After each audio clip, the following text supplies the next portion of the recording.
Toby is a steam tram. He looks very different from the other engines. He is square and his body is made of wood. Toby's not as strong as the other engines, but he always tries his hardest. One morning, Toby was delivering some freight cars of milk. He puffed across the island and up Gordon's Hill. Gordon's Hill was very steep. Toby puffed hard. It was a long climb. Just then, Gordon arrived at the bottom of the hill. But today the express was heavy, and Gordon had to wait for Edward to help. Huffed Gordon.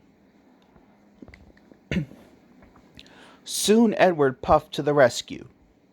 He buffered up behind Gordon. Edward pushed, and Gordon pulled. At last, the express train started to move. Toby had finally reached the top of the hill when Gordon puffed past. Gordon huffed. Gasped Toby. Sniffed Gordon. This made Toby feel very sad. That night, Sir Topham Hatt came to see Toby. Sir Topham Hatt said. Toby cried.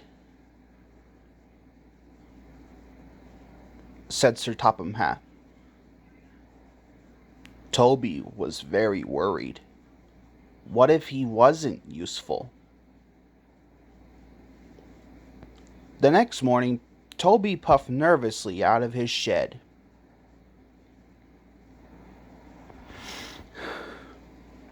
Puffed Toby.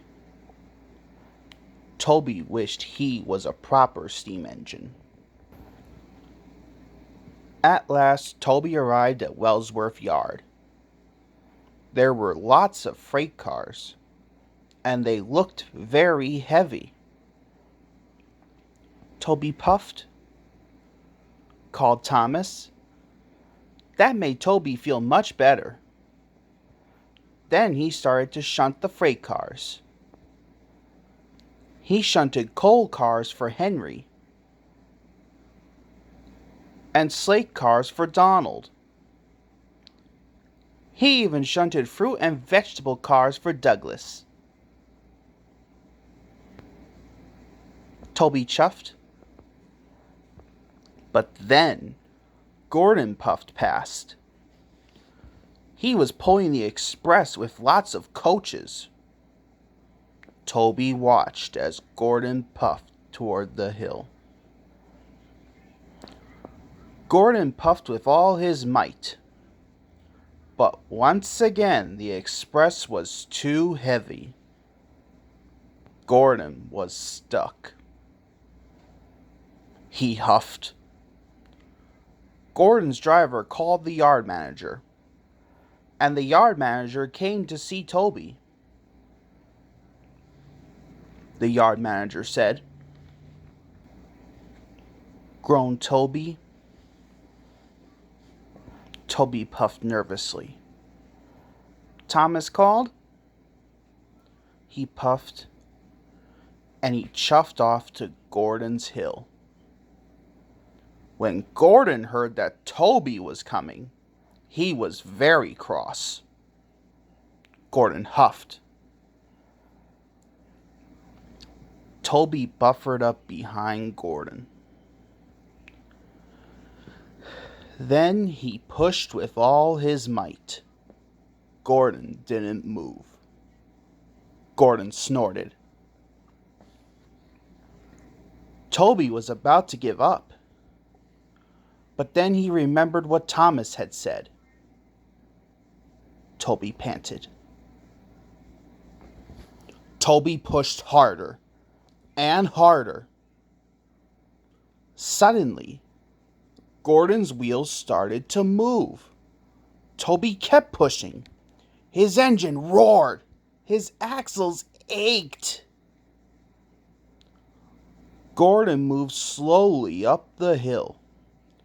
When Percy saw Toby pushing, he blew his whistle with excitement. Cried Percy.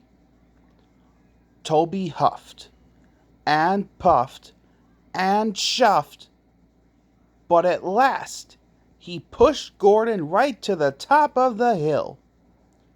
Gordon was impressed. Now his express would run on time. Toby was tired, but he was very proud. He puffed excitedly.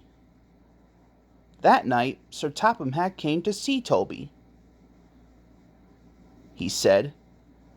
Toby chuffed, and even though Toby was a steam tram, he felt like a proper engine after all.